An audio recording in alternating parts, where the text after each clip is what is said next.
Welcome back, listeners, to another episode of our Beyond the Road podcast, where we take Sunday's message further to reach our community, discipling one person at a time. Good morning, evening, and afternoon to all of our listeners. This is episode 178, and it's good to be here today. Here we are. Man, that was a big sigh, dude. Yeah, it was. It was like you just woke up. Yeah. Because we're doing this at 6 in the morning. I just got deja vu for some reason. That was really strange. But we got, if you know, you know. Oh. Peculiar. Yeah. No, I'll just admit it. I know we said we weren't going to talk about this. No, we said we agreed. Like 30 seconds ago, we said I know. I'm just an open book. This is take 2 of episode 178. The reason that's late is because technical difficulties. Yeah, it came out late. So we already had a few of you guys texting us today, like at noon, saying, "Hey, where's the podcast?" We're so glad that you guys are listeners. We're so glad that you guys are just so eagerly waiting for that. Not just listeners, like 12:13, I was getting a text. Yeah, because I told them noon. Man, wow. Yeah, well, it didn't happen. So we're actually recording day of. So this is Wednesday that we're recording. We're going to try and post it. This is so tonight. Live, except it's second run. Yeah, it is. So it's super live because we've worked out all the kinks. We have. And it's day of. It's the 11 a.m. service of the podcast. Yeah. Yep. But I'll tell you what. It's going to be long. I'll tell you what. Braden got a great run through yesterday. Yeah. He did. Now he's ready to go and let's hope. Get even more. Why don't you introduce yourself since this is your first time officially on the podcast? I'm Braden, one of the core students for ASM, and happy to be here. Great, dude. Great. What's your last name, Braden? Palm. That's right. Braden Palm. Hey, that's Braden's part of that family that you thought was brand new and they'd been here for 3 years. Yeah. That was a long time ago. I know them all very, very legendary moment. What an awful Sunday that was. Yeah. I'll never forget Nick going up and introducing himself to the Palms family as I'm having a conversation with them and be like, "Hey, is this your first time? I'm Nick." I'm like, Nick, listen, these guys have been here for years. When I was in the deep throes of worship ministry, those bright lights, I can't see who's out there. You know, he's just wandering around like, are you new? Everybody's new when you... Have we talked in the shadows before? Yeah. The shadow realm. They said, actually, it was Kelly that said that she remembered my long hair. Oh. And so that was proof that they've been here a while. Wow, yeah, that has been a minute. Mm-hmm. It's been a hot minute. Yeah. Yeah. Yeah, I can't remember what year it was. So I got to do a real quick shout out real fast just because I didn't do it yesterday and I felt bad about it. Not allowed. So like 2 podcasts, well, it was actually 1 podcast ago, but theoretically 2 because we did one yesterday. We shouted out like half of my A group for some reason. I didn't even realize we did it. Oh, okay. Wow. Until half of them were like, "Wow, you hate us." Like all these people shout out, and then somebody made fun of Ben, and so that's kind of a shout out to them. Yeah. So Jonna Leynaud out of our group, let's go. She really, really wanted a shout out because she is one of God's little faithful servants. I'll tell you what, this is for you. Your very own Chick-fil-A rap. Take it away, Abe. Do it, Abe. I'm not doing it. I'm not doing it. I did it before. I don't have it in me right now, guys. I'm sorry. This is your very own. That was better than a Chick-fil-A rap. That ending was just better. I got the record scratch. Yeah. Right there. I hear it. Yeah. And Jonna's little boy, Beckett, got like the kindest child in the world award today at his school that he goes to. Oh, that's cool. So she was super excited about that. So he's shout out to little Beckett. Shout out. He's an Avenue Beckett. kid. Yeah. We got a Chick-fil-A rap for you, Beckett, coming right up. Here Take it away, Abe. Here we go. For a little kid. Come on, Abe. Chick-fil-A. 7 times a day. But not Sunday, because they're closed. And I like the sauce the most. There you go. I don't have it on. I don't have it on cue on me today, dude. There it is, Jonna. Did it for you. There you go. Anybody You're else? a real one. Anybody She's gonna else send this to her friends, like, dude, I got a shout out. Let's go. I promised her I would yesterday, and she's like, "So did you?" And I'm like, "I completely forgot. I'm so sorry." So that is why. And then I told her, I'm like, "Well, actually, difficulty." Her husband Ryan, he was like, "So where's it at?" At like noon today, and I'm like, "Yeah, about that." And she's like, "This is God's way of giving you a second chance to give me a shout out." That's amazing. amazing. Like, okay, you got it. That's amazing. Well, you got it. Wow. It was like it was Ordained by the Lord. Sovereign. Yeah. It was a sovereign ordinance from the Lord. Mm. Let's go. Let's do it. Daniel, chapter 12. We kind of Yeah.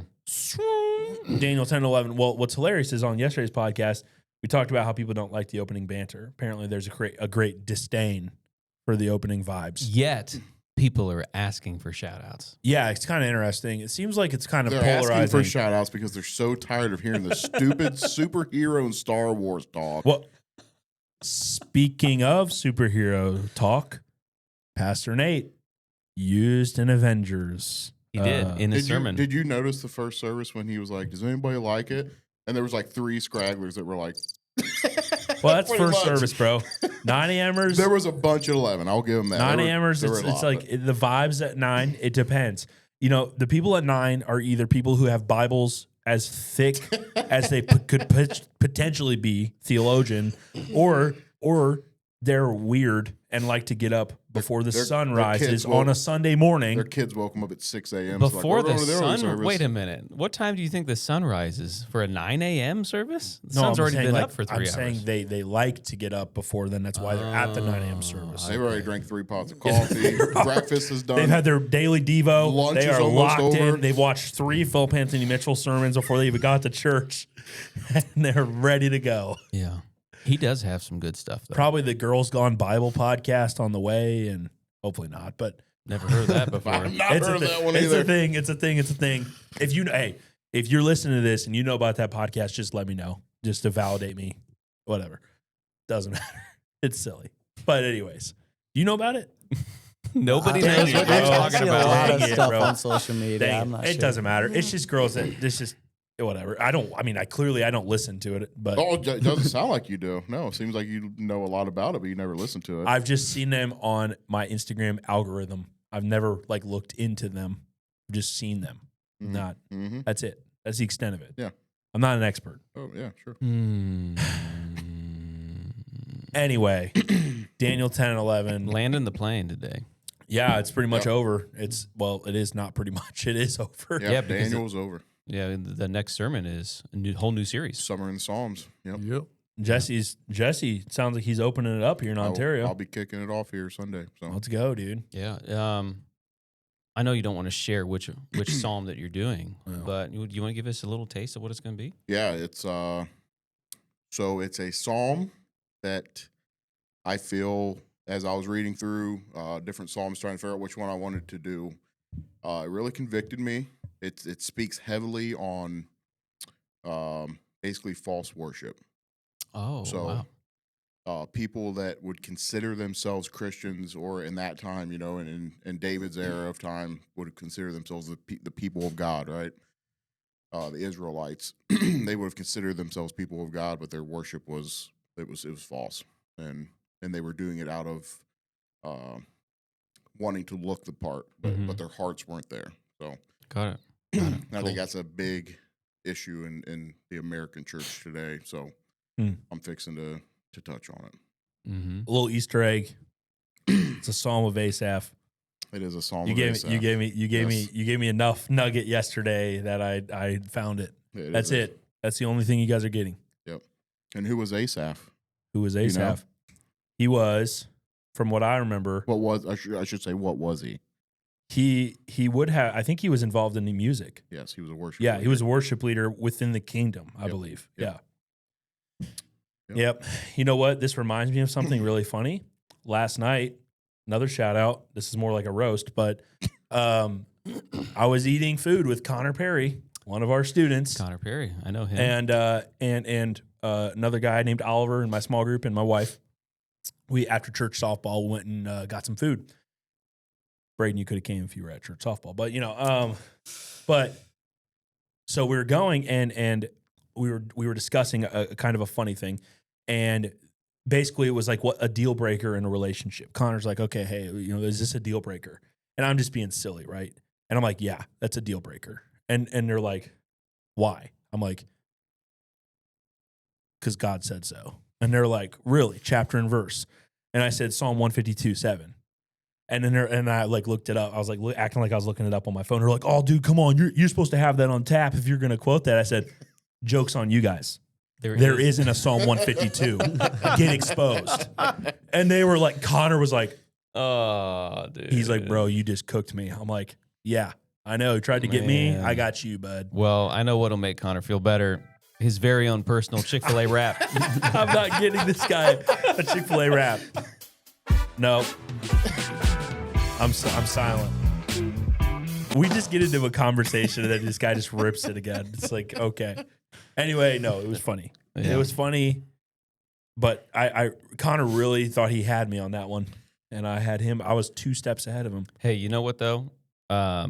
You brought up students. We got a student with us. Can we talk about how incredible Sunday night was? Oh, dude. How much fun that was? Slip and slide kickball Yes. was an absolute win.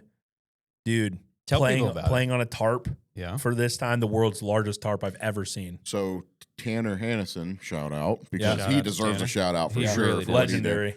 Sent me some videos of kids just eating it. It Yes. was amazing. And I'm just like, dang, man. It's Yeah. It was awesome. so good.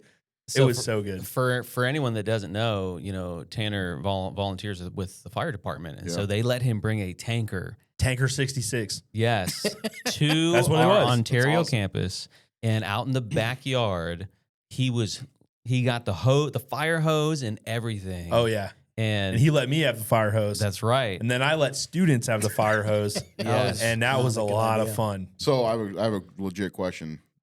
Was he able to tell, or did you know how much water you actually used out of that Yeah, tanker? he said at the end of it, we hadn't just gotten almost to halfway. Oh, man, Usage. that's awesome. And we were running it pretty decent. Like it wasn't like we weren't really being all that conservative. Because I remember I asked him like 20 minutes into it. I'm like, hey man, do we need to be mindful at all? And he's like, oh, you haven't even hit a quarter. You're fine. I'm like, oh, bet, let's go. Man. So we crank just it up a little bit. started lasering kids. It was amazing. So awesome. Tanner Hannison, man, shout out to you, brother. You get your own Chick-fil-A wrap. You got to do it for Tanner. Tan the man.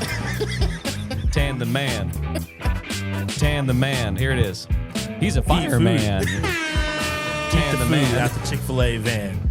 Tan the man. Oh, Gosh, oh my. old T-Dog. That's what I Let's used just to call say him. he definitely helped us level up slip and slide kickball. And we've never played on a tarp. I like how this is just still going in the background. We've never played on a tarp before with like the entire playing field. So we played on a 60-foot by 60-foot square tarp. It was huge. And we put like 80 stakes in this thing to keep it down. It was amazing. Is it still out there? It is. We're getting it cleaned up today. Actually, we're waiting for it to dry off Yeah. so that we could fold it up and not get all gross. And I bet the sod underneath that tarp looks really it's good. done. It's so done. We could make a baseball diamond out of it by now. Yeah, it's baked under there. It's You know so it done. is. Black tarp for like 5 days. Yeah, Yep. That's awesome. Should put a pumpkin patch back there now. I know. We'll probably have some. Hey, you know what? It might soften up the grass a little bit. That grass back there is a little hard. Yeah. Might help. I don't know. Or make it worse. Who knows? Go back there and replant it, some Kentucky bluegrass. There you go. There you Then go. you can put a tarp back there again next year in the summer and kill it all again. There you go. Yeah. It's awesome, man. It's good. Slipslide It was kickball good. was a legit memory. We also had a prayer reflection time as well, like prayer station reflection, which was really cool. Kind of just a summer check-in and, Mhm. seeing where we're at, helping us create space to evaluate and, Yeah. whatnot. So, yeah, it was good. And it was probably the largest worship team you guys have had yet, right? Because Josh came and played drums. We have had a night where we had Jason, Swank, and Bethany there, and Marcus on like vocals and that, and then Okay. we had, I think it was Allie and you, Oh yeah, so that was a 5. so it was a 5. Yeah. I think the biggest so far I think has been 5. Bethany was supposed to come on Sunday, but she Right. couldn't. Yeah. We have a couple of students that are in works on joining the team for vocals as well. Awesome. So That's really cool. pretty cool. That's really cool. Pretty how, cool. How fun would it be if you had an entire like ASM ministry that was just all the kids serving for worship? Oh yeah, that'd be lit, dude. It would be sweet. Yeah. That'd be awesome. You sing, Braden? Yeah, in the crowd. Not out there. Yeah, in the crowd. Well, yeah. this, Hey, was, we need- this was fun. We need crowd choir too, dude. Yeah, absolutely. Yep, it's good, man. Why don't we spend the rest of our time, because we do got to be mindful here. We got about 30 minutes. Let's get into the topic of the day. Topic of the day. You know, We'll speed run 10 and 11 really quick to get us to 12. Okay. So we didn't spend a ton of time in 10 and 11 of Daniel, just because we kind of just for the sake of moving through.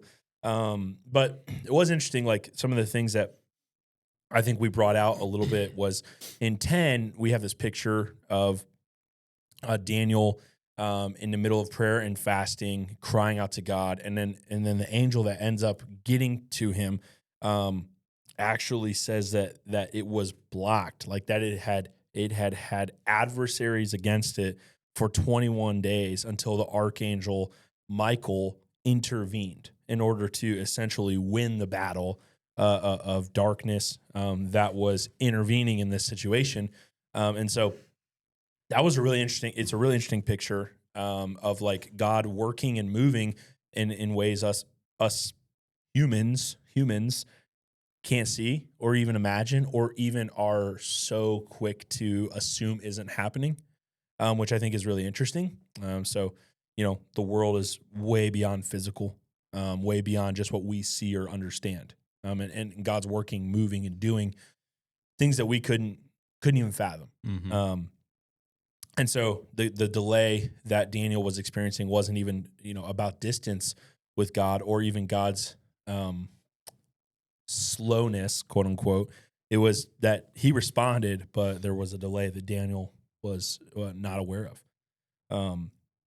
So we kind of talked through like what it looks like and how often we as people assume that God is being silent or not working or not moving. Mm-hmm. And so that was kind of that Daniel 10 picture that Nate brought out. Not fighting against flesh and blood, fighting against spiritual forces and things that we can't even at times fathom. And then Daniel 11 is a sweeping thing through history, right? With kingdoms coming, going, wars, rumors of wars, power shifting, things going all over the place, conflict, and it's this description of an unstable world, and this description of what it looks like to have stability in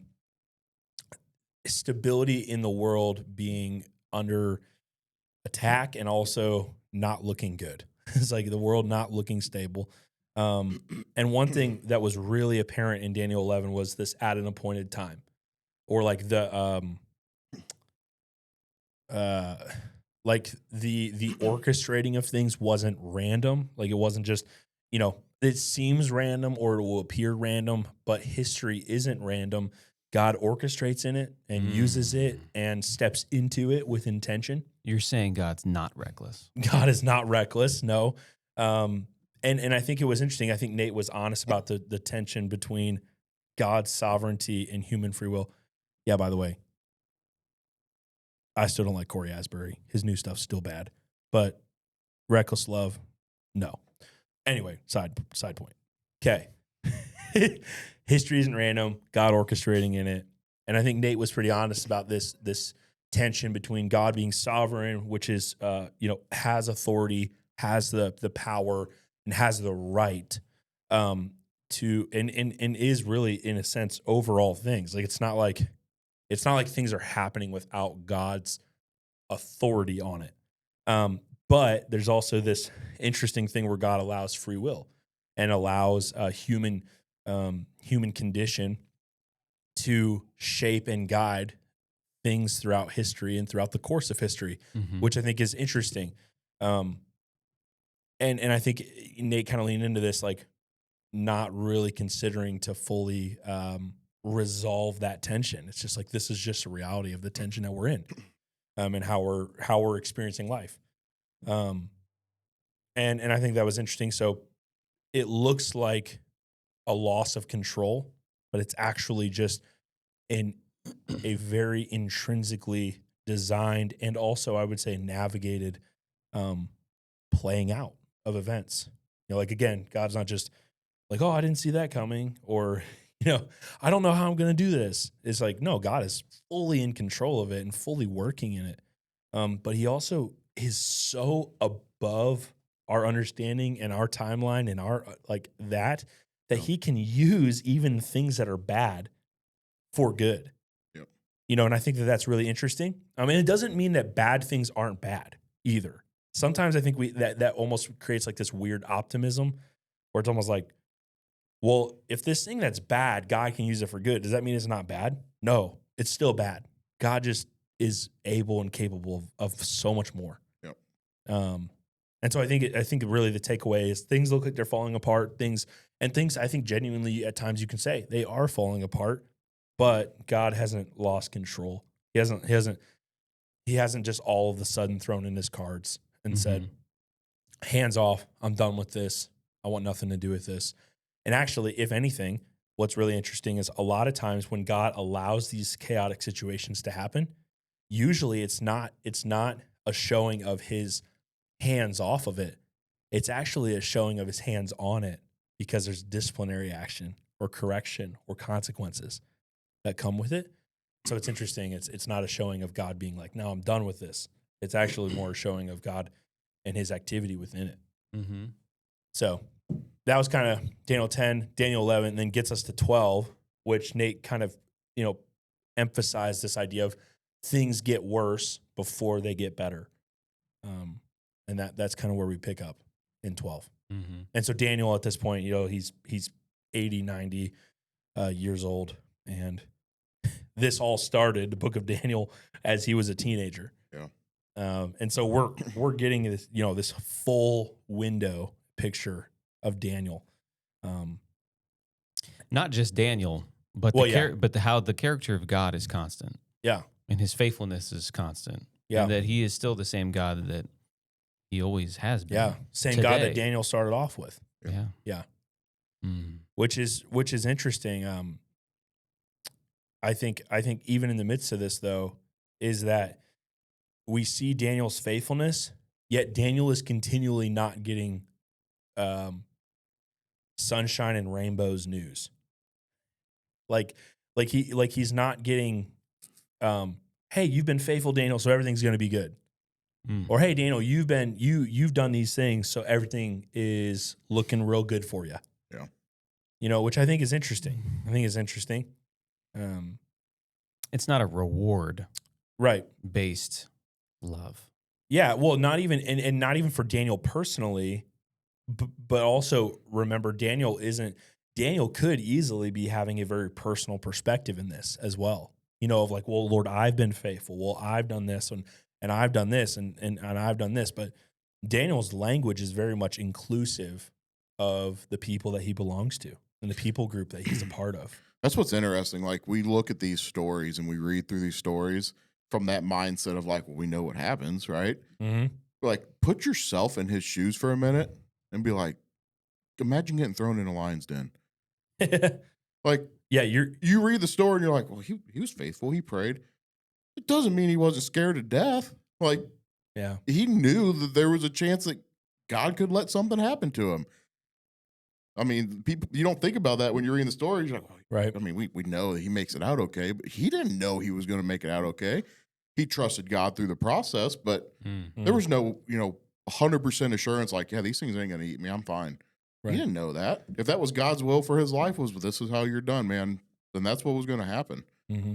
And I don't think we don't look at it from that perspective. We just look at it as, well, he's always faithful when everything good happens for him. That was the same perspective that Shadrach, Meshach, 100%. And Abednego had too. Yeah. Because they even said, and if the Lord does, then let it be to his glory. Yeah. Like let them die is what I mean. Right, yeah. We trust in our God, but even if he doesn't save us from this, right, we're still going to obey him and worship him. And So what do you think that looks like today? Not very many of us are being thrown in lion's den or giant furnaces, right? Thank goodness, man. What do you think that looks like today? Life getting harder, yeah. I think we see a lot less of it in the United States than we see it in other countries. Okay. We've talked about it a handful of times throughout this series, right? I had a story a couple weeks ago when I was preaching about a family in Nigeria that their entire village got ransacked by Islam extremists, basically. And they got forced out. And literally what she says while they're living among the rocks in the caves of the hills was, but we still had God. Like, you know the kind of faith it takes to be able to say that in the midst of losing everything, running past people that you've known your whole life that are laying dead in the streets, and taking you and your 3 or 4 kids out to the woods to hide for who knows how long. I mean, how many of us would be like, man, I don't have anything. And all she's like, yeah, we didn't have anything, but God was with us through it. You don't know that God's all you want until God's all you got. Yeah. Until you put it to the test. And, you're like, I don't know if God's all that I want, and until you don't have an option, that's all that's all you got. Yep, I agree with that 100%. And I'd argue too that if that's all you got, it's all you need. Yeah. And it's interesting.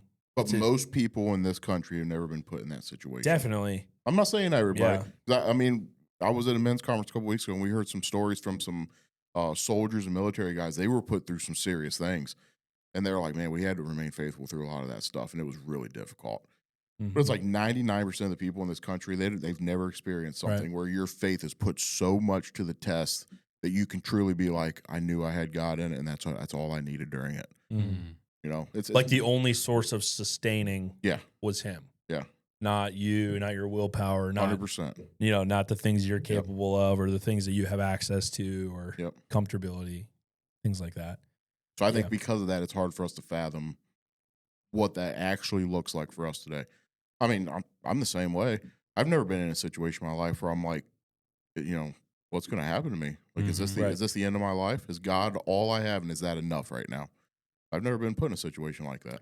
Yeah, there's a comfort level that I think that we have, that a lot of those things, a lot of those scenarios, even if we try really, really hard to put ourselves in those places, I don't know if we even really can. Kind of like theoretical. Yeah. Like sometimes it's easy to talk in theoretical, but until it's reality. Yeah. I think that's why, Nate kind of pushed back on that prosperity gospel. I think the prosperity gospel is really easy here. But if you were to go give the prosperity gospel to people in another area or world culture, they would be like, it's the dumbest thing I ever heard. Dude, you're an idiot.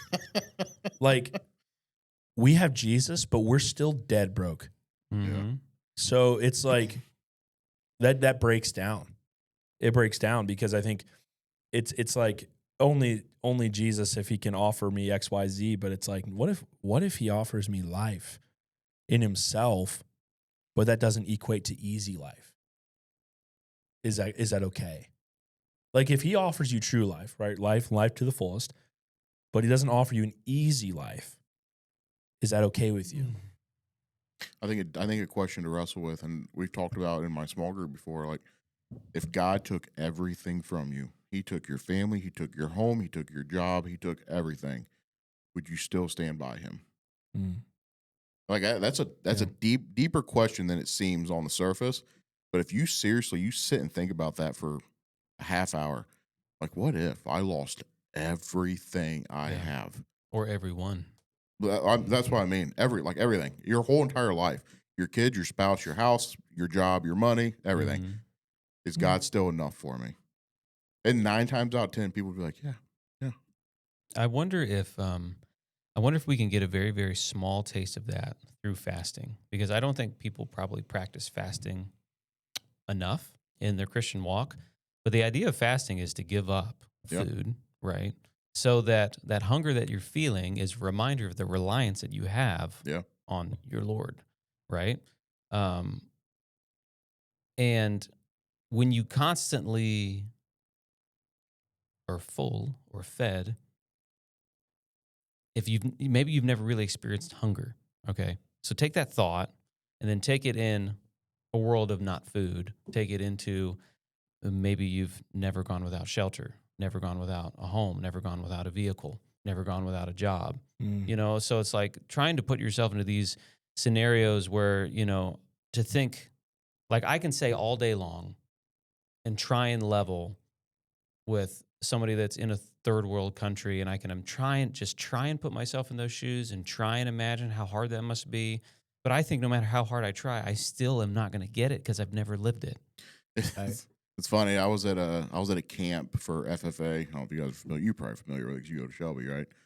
So I went to Lucas, but FFA was a big thing for us. And we went to an FFA camp in the middle of summer. And one of the nights, so they'd feed you 3 meals a day kind of thing, right? And the food hall.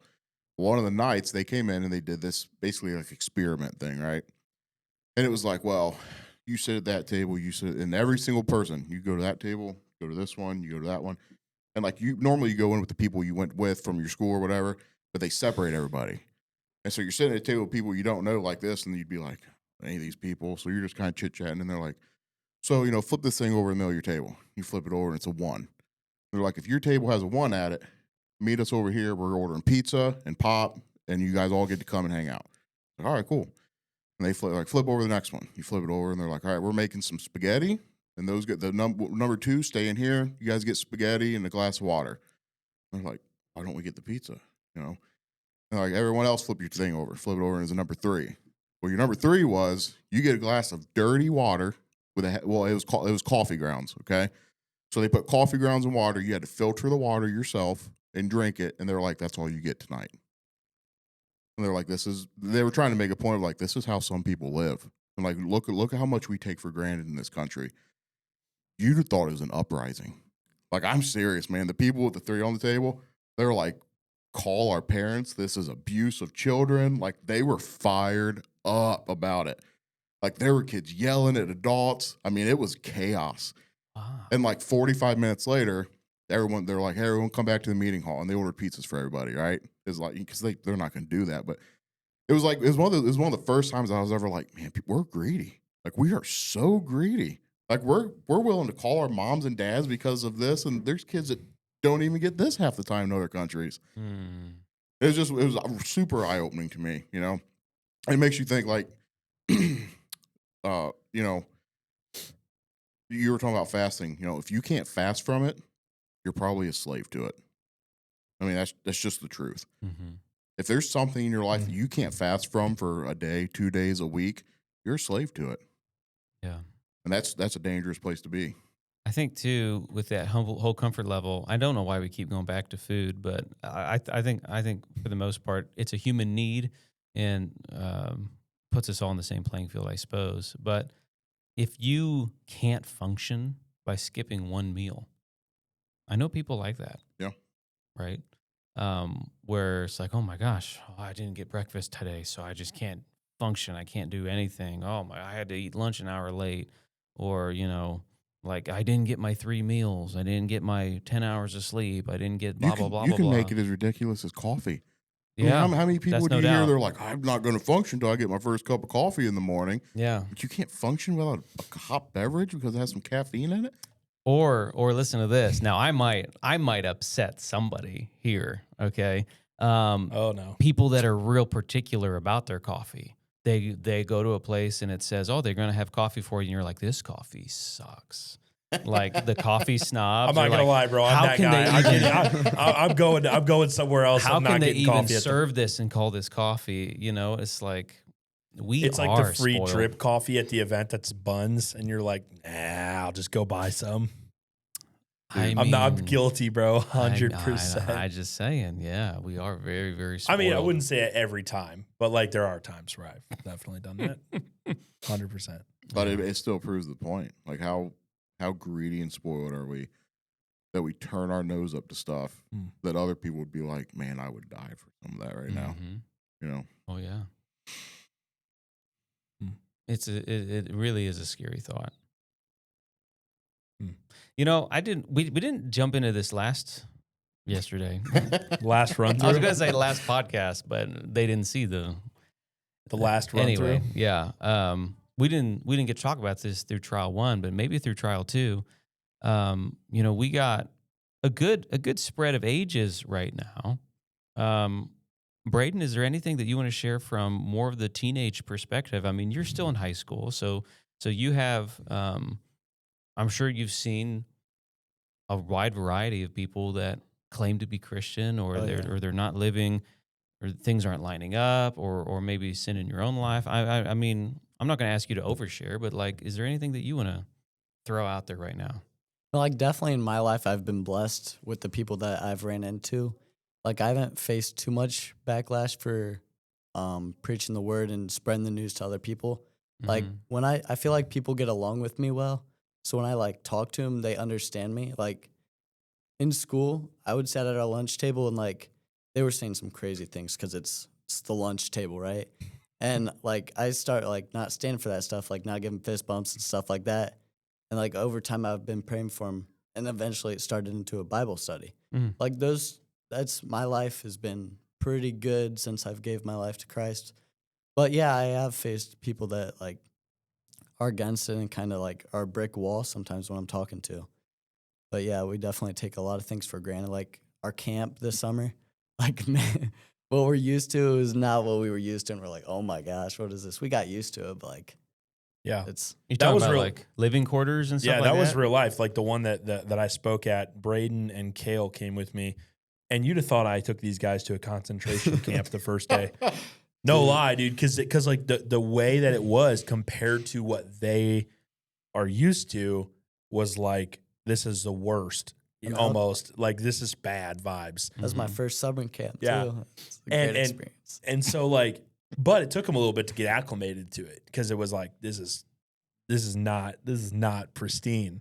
You know, it's like, oh, it's a little dirty. I'm sharing a space with other guys I don't know. It's a little stinky. AC might not be rolling, you know, and it's like I gotta walk everywhere. And, you know, it's like, oh wow, you know, so sorry. And it was kind of like that. But it did give some perspective, I think, and Yeah. that's a unique experience, but it does also help you refresh on on how you got it back home too, Yeah. and the space that it creates. Definitely. Mhm. Yeah. Yeah. I know that I know when I was growing up, I didn't notice it as much, but now that I'm a parent, um, you know, I've heard my kids, go over to somebody's house and then they come back home and hey, how was the play date and everything? Oh, it was fun and they got a really big house or like something like that or like man, they've got TVs in all their bedrooms. Their iPads are really big. You know what I mean? Just like The classic. they come home with it, and then they're just like, wow, I wish I had a really big eye, and it's just like even at a young age, Yeah. we are so accustomed to that feeling of being tailored for, Mm. almost like we deserve it. Yeah. Almost like if we go without, we're really missing out on something. Well, that's like the classic. Like if you tell a kid no, they're like, you hate me. Oh yeah. It's like, I do not hate you, bro. I'm just telling you no. All right, that's all right. I mean, we do with that even with some students at times where I mean, I'm not gonna lie to you. Some students act like they're the victim, like that I hate them because I tell them no or because they're doing something. I'm like, dude, cut it out, And Mhm. they're like, whoa, whoa, whoa, whoa. It's like, just stop. No, you're being stupid. Like, cut Mhm. it out. And it's it is interesting to think that we associate love or care with good vibes. And I think we apply the same logic to God, Yeah. And I think that's why the prosperity gospel is popular because it's like God is loving, he's good. So clearly we would expect, like I just bought a shirt recently that says love others like Jesus would. Mhm. And a lot of people would read that very differently Yep. on like what that means. Yep. Right? Some people would read that and be like, just be nice to people. Other people would read that and be like, oh, like love people, like be sacrificial, don't be self-seeking, don't be self-serving. Like that's how I was reading it. But I was like hesitant to get it because I'm like, I know how some people would read this. Yep. And they would read this very differently in what it's saying.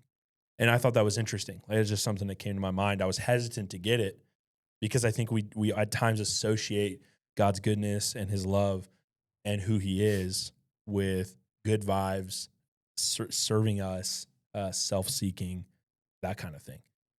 I don't know if anyone else I feels that, but it Yep. seems like the prosperity gospel seems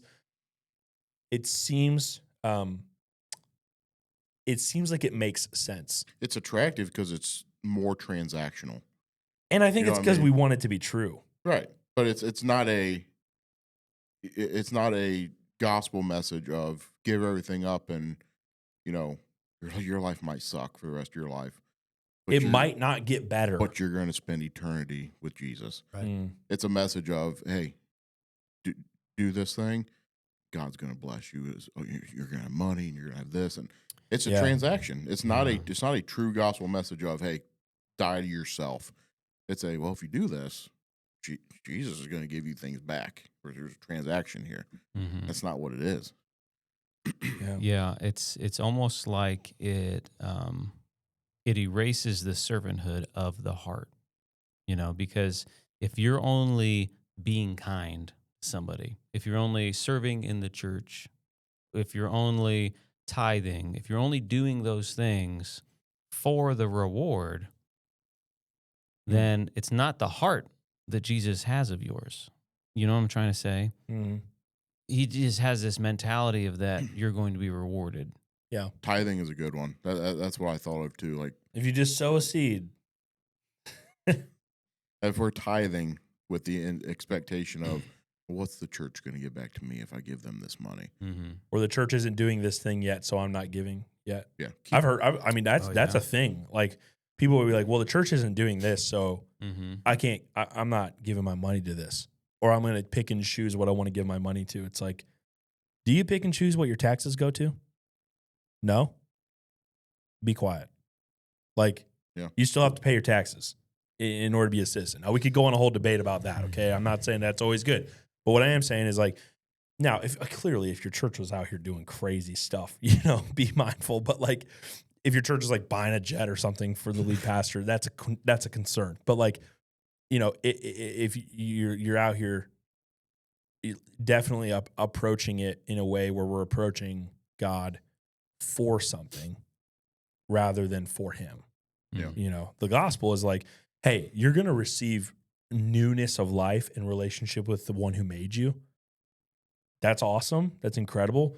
Some things are going to come with that might be good. And there's going to be things that are bad that are going to come with that. And bad in the sense that, like, negatively in the world's eyes affect your life, negatively. Saying no to some things, not being a part of some things, denying yourself and what you desire at times, things like that, which seem negative because they're not self-seeking. What does it say? It says, seek first the kingdom of God, and all this will be added to you. So, yeah, I think that's and I think we talked about it a little bit yesterday on First Run or whatever you want to call it. But I remember we talked about, and I kind of want to get back into it because I think it was a really good point to make about counting the cost, right? Mm-hmm. Before you jump into this thing, are you ready to do this? Mm-hmm. Like, what are you seriously ready to give your life to Christ and accept whatever comes your way because of it? And I don't think a lot of Christians are. I think that's why we see a lot of people walk away from the church, because they dived into something that they didn't realize they weren't ready for. They wanted that Christian title. They didn't want what comes with it. And we see many examples in the gospel, but the one that comes to my mind right now is the rich young ruler. Yeah. Okay. When he said, what do I have to do to inherit the kingdom of God? Right. And Christ, asks him some things, and he's like, I'm doing those. And then he said, we'll sell all your possessions. Right. And he's just like, and it says that he walks away. And so we don't know the end of that man's story. We don't know if he did selling all of his things, but it definitely alludes to sound like he chose not to. So Christ said, essentially, to count the costs, and that cost is going to tell him to sell all his things, and he couldn't pay that cost. Yeah. Well, it's the thing that it's the thing that has your heart. Mm-hmm. Yep. Jesus is asking for the thing that has your heart, and he hit the head. Fun. It's funny because he starts with all the easy things, right? The guy and that's already crushing these things. Got it. What else? Mm-hmm. Sell everything. Yeah. Hold on a second. Like, I don't know if I'm ready for what that. What do you mean or not. by everything? What do you mean by sell? Can you give me a list of what you actually want me to get rid of? Do you mean like upgrade? Like get rid of the old model for the new model? And then the prosperity gospel comes in, and they're like, well, you sell all your stuff because we're going to give you better stuff. You're going to get more. Yeah, you're going to get more and better and bigger. And it's not it, man. It's not it. Yeah. I feel like a lot of people are leaning both ways because Christianity is like getting more popular. But a lot of people, I feel like, don't really know the true cost of fully surrendering. Yeah. They just kind of want both, and you just can't have both. Yep. Yeah, you want Jesus, but you don't want the life of Jesus. Yeah. You know, I think a lot of times we want Jesus, but we don't really want the life of Jesus. And it's really interesting too, because like, you know, the gospel, you know, I think on one hand, it's like, well, it is that simple. And yeah, the gospel truly is, I think, one of the most simple concepts that there is that you couldn't earn it. Jesus paid the price. He's calling you to faith. It's that simple. Simple doesn't mean easy. Yeah. Those are different things. Simple means grasping it and actually grabbing onto the thing that necessitates salvation, the gospel, is simple, but it's not easy. Yeah. Jesus has never promised easy. He promised simplicity in the sense of coming to him and being made new, but easy is not the route of Jesus. It's just not. He's never promised easy. Actually, he says, if anything, the world is going to actually hate you because it hated me first. Yep. Mm-hmm. The world put an innocent man on death row for no reason other than their pride. So if they did that to him, what are they going to do to us? We're not perfect. We're not sinless. What are they going to do to us? You know, as we're doing our best to be faithful to the goodness of God and to who he is. Mm-hmm. I can tell you right now, this world does not hate Jesus any less than it did 2,000 years ago. Very true. Very true. Yeah. The world hasn't gotten any kinder. No. Hasn't gotten any kinder to the things of God. Yeah. We might have gotten good at dealing with some of the sin or band-aiding some sin, but the things of God are definitely no more preferred or liked by the world's standard. No. Yeah, I think that was really a lot of the ticket for Daniel 12 was that it's easy to think that faithfulness equates to better living and that the closer we are to God equals to maybe better outcomes. But I think the promise that God is giving Daniel is things are going to get worse, but I'm with you. I got you. And it's not over till it's over. Mm-hmm. It's not over yet just because it's hard. It's not done now just because it's difficult. But we're still moving. We're still working. And I think that's the thing is we don't feel that peace because of our circumstances. We feel that peace because we trust God. I think a lot of times we don't have peace because we don't trust God. Mm-hmm. I think that's just true. I think we struggle to do that as people. And I think God has mercy for that too. Yeah. You I'm know? sure he does. Yeah, because he knows. And he knows us better than we know us. We might Definitely. be experiencing something we just can't explain. We might be having doubts. We might be having all these thoughts rushing through our heads of shame and guilt and conviction and all these things that we don't, it's just in a pot that we don't even know what to do with. Mm.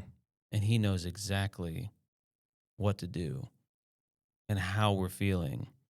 And so I believe that the Lord allows us to sit in that, allows us to try and work it out, allows us to rely on him to seek the answer, then he reveals it to us. Because you're right, just like a child, if you give your child everything that they ever want or ever ask for, how many hundreds of things in parenting is your kid going to see in a magazine, see on a TV, see in the aisle of the store and want? And they throw a fit when they don't get it the day of, and the next day they don't even remember what they wanted. Yep. Well, it's like they get the thing We're they no want, and then the different. next day, then it's something they don't want. Yeah, adults are no Something different. else. You know? Yeah, anybody's had kids, man, on Christmas morning, watch your kid open a gift, and then they spend the next 2 hours playing with the box that came in. And you're just like, could have saved myself $30 there with just brought a box home from work. My dad 1 year for my niece and nephews just bought them duct tape and gave them cardboard boxes and duct tape for Christmas. They Dude, loved it. It's funny because we bought new couches for our living room like a year ago, and they came in boxes. Dude, the boxes are like half the size of this room. Yeah. And I cut it real precise on one side, pull the couch out, and we got a recliner and 2 couches. So I duct taped these things together and built like a U-shaped house. All the small group kids came over that night. Dude, they all played in that thing for hours. And I'm like, it's just a box. And they were in there drawing stuff on the walls, and I was cutting windows out. Customizable box. Dude, they had so much fun with that. And it's like, we're simple people, man. Yeah. Quit making it so difficult. Mm-hmm. Yeah, I think that is a beautiful picture.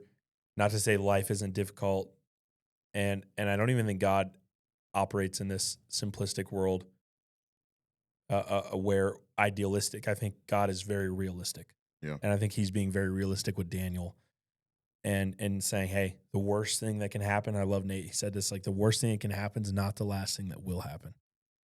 And I think that the hope there is that God's saying it's not over yet. I'm still working. I'm still doing. I'm still moving.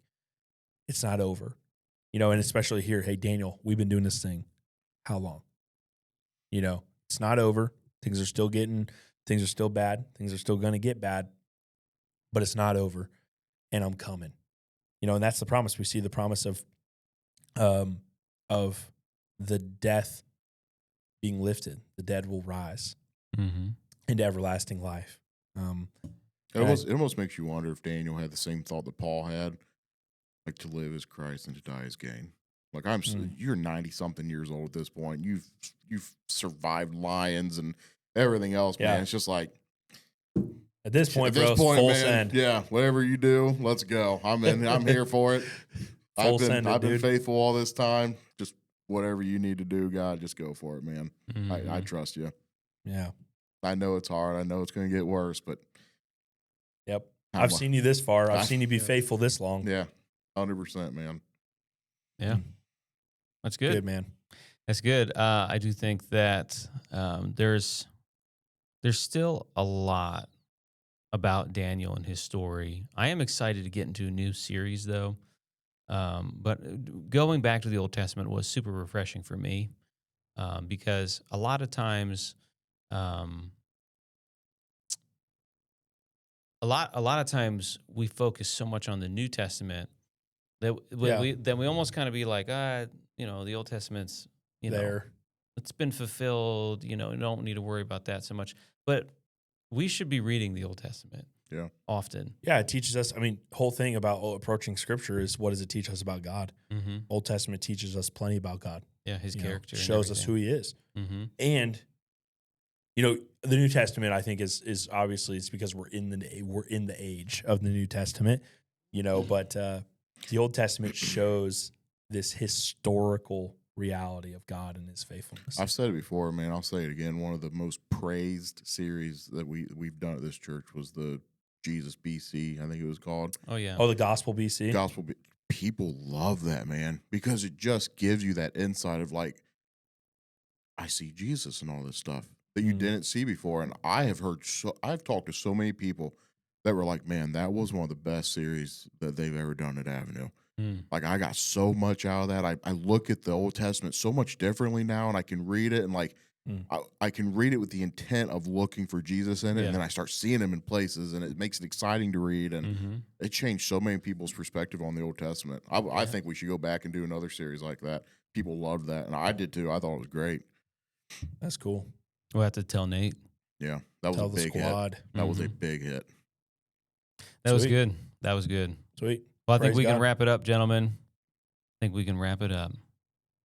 Gosh, I feel like there's more, but there is. But hey, it's good. It's good. I am excited for the Psalms, though. Yeah. I love the Psalms with having a little bit of a worship background. Psalms 152. Yeah. So when we did Flawed Heroes of the Faith, do you remember that series? Yep. I got to do David with my sermon, and I was in the Psalms a lot for David. Yeah, but all that history with like First and Second Chronicles and First and Second Samuel, like all that stuff's so fun, so cool. I'm in Judges right now, actually, with my D team with Josh and the other guys in my men's group, and I forget how much just wild stuff is in Judges, and it's just like, oh my golly, so much to talk about, like. It's good. If there was ever a book in the Old Testament that should be completely acted out for VBX skits, it should be Judges. That would be. We'd teach the kids something. There's a few skits in there I think maybe we wouldn't do, but stabbing a dude in the neck with a tent spike. I'm not, maybe not. I mean, hey, man. Hey, it's not as bad as, well, we'll keep that on the low. You guys should read the book of Judges this week. Okay. And then write to us. We just finished Daniel. Go hit Judges, and then we'll see you in Psalms on Sunday. Exactly. Yeah. Get the word of God Closed on Sunday. on your heart. She's my Chick-fil-A. I think next week's podcast will be good. Will be good. Yeah. Great. Good deal. I got a lot of stuff. So good we'll record it twice, huh? Hopefully not. I got a lot of stuff that I don't even think I'll get into the message. So pulling an 8. Yeah. He's got to bring it on the old pod. There's a lot. And anybody that listens to this before Sunday, if you can come up to me and tell me what psalm this is, I already gave him a hint. Before I preach it, we'll give you a shout out on the podcast next week. Yep. I gave him a hint. You know what you mean if you get a shout out. Stop. Chick-fil-A song. Stop, bro. I'm going to have to get it written. Abe will give you a Chick-fil-A song if you can come up to me and tell me what it is before you hear me preach it. Someone's just headphones are getting spammed. Their Oh, car that's is just perfect. getting spammed. Anyway, we want to thank you guys for tuning in to today's episode. As always, sharing this with folks this week is one of the best ways you can support this podcast. You can find us on Apple, Spotify, YouTube, and our Avenue Church app. Commenting, liking, sharing helps us get this out to more and more folks, discipling one person at a time. Have a blessed week, and thank you for going beyond the row.